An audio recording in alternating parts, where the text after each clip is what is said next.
Hello guys, welcome back to my channel Jeep Doctor, and today guys tuturuan ko kayo kung paano mag-install ng thermostat sa inyong Mitsubishi Galant 4G63 engine. So meron na akong tutorial regarding sa pag-install nito sa Toyota 4K engine, pero this time tuturuan ko kayo paano to install sa Mitsubishi Galant. So please continue watching this video.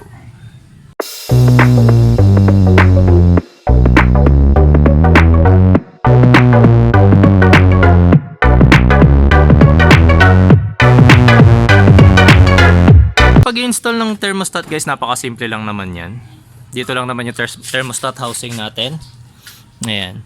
So meron lang yan dalawang tornilyo. All we have to do is tanggalin ng tornilyo na yan. Then iaangat natin tong upper part na to ng thermostat housing. Then sa loob natin in-install yung ating thermostat. Pero before anything else guys, kailangan pag nag-install ng thermostat, ang makina is totally cold. As in, hindi siya umandar para mamisigurado natin na hindi kayo mapapaso. Unang-una, hindi kayo mapapaso ng mainit na tubig at coolant. Next thing is hindi mapuputol yung bolt. Kasi kapag mainit ang makina, tinanggal nyo mga bolts na yan, may tendency na maputol yan. So, there will be a big problem. So, make sure na malamig yung makina pag magkakabit kayo ng thermostat. And guys, so first thing na kailangan natin gawin is tatanggalin natin yung dalawang bolt na to using 12mm socket. So habang niluluwagan nyo pa lang yan guys, may tendency na tumulo na talaga yung tubig dyan tsaka yung coolant.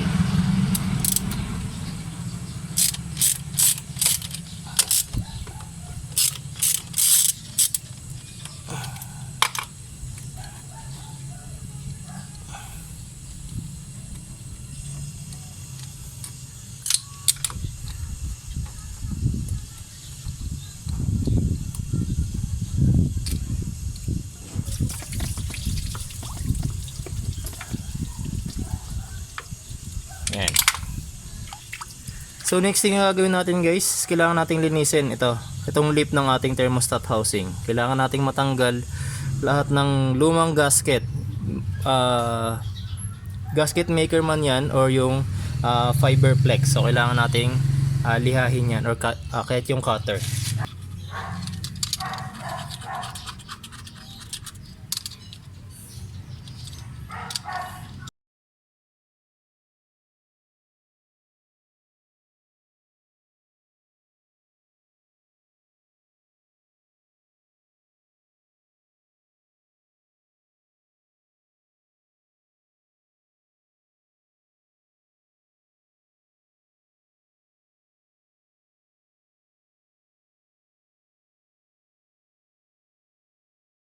So ito ngayong upper part ng ating thermostat housing. Kung mapapansin nyo, intact pa yung kanyang gasket.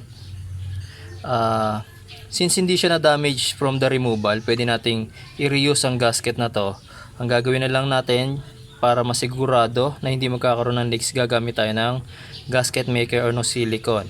Pero kung gusto nyo palitan itong paper gasket, itong fiber flex na to, pwede magka-cut out lang kayo using new fiber flex. Ganito yung itsura ng fiber flex. So kapag gumagawa ako ng gasket, ito yung ginagamit ko. Pero since hindi pa naman nasira ang gasket na to, pwede ko siyang i-reuse using silicone or gasket maker lang.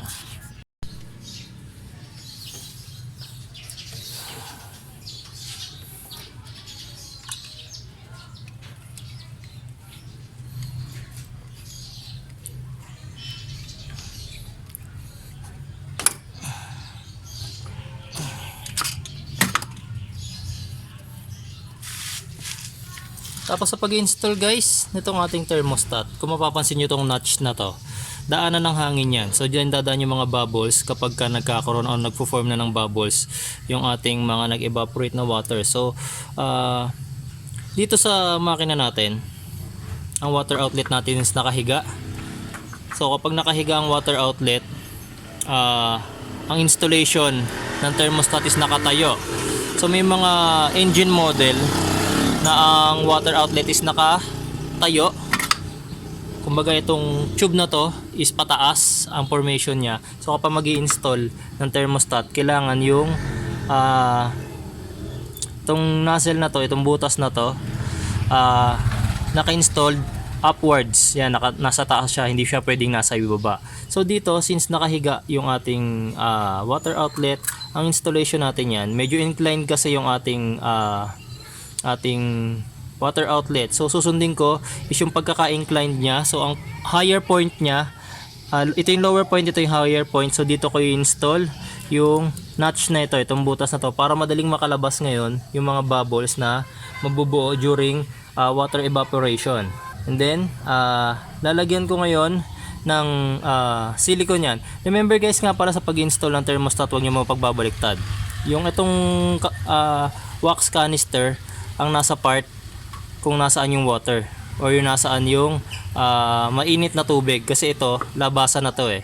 So dapat yung wax canister ang nakalubog sa water natin, kasi pag baliktad nyo yan na i-install, ang mangyayari, hindi makaka-sense ng mainit na tubig ang wax canister na to. So hindi magbubukas ang ating thermostat.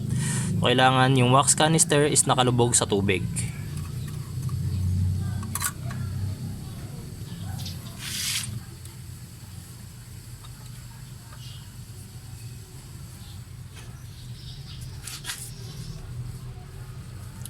Yan, gamit ang silicone guys. Lalagyan na natin ng silicone itong ating water outlet.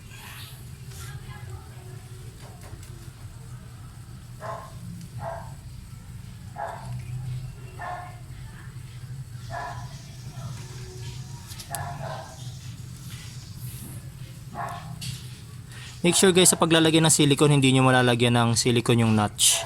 Kasi pag nabarahan nyo rin yan ng silicone, yung bubbles hindi rin makakalabas dyan.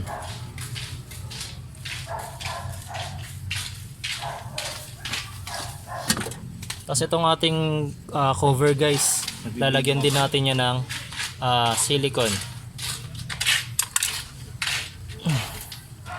Siguraduhin lang natin na hindi magkakaroon ng leak.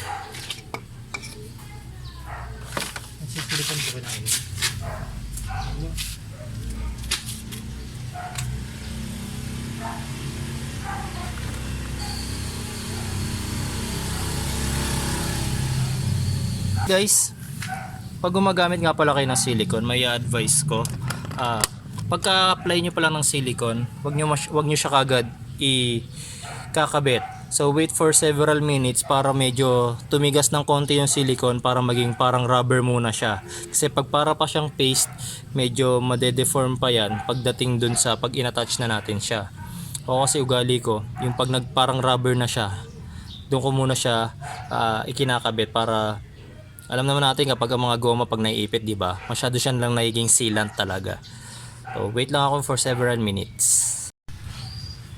And guys, so pwede na natin ikabit ngayon yung ating thermostat, upper cover ng ating thermostat housing. Ayan.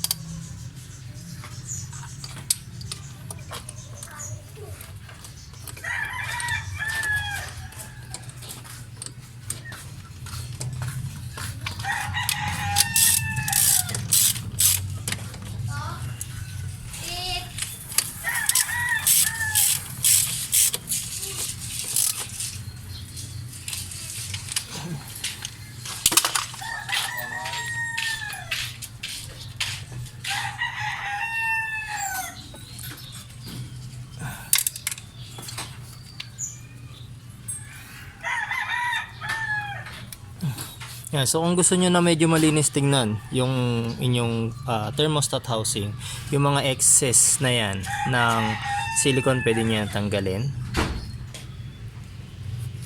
using arag. Ayan.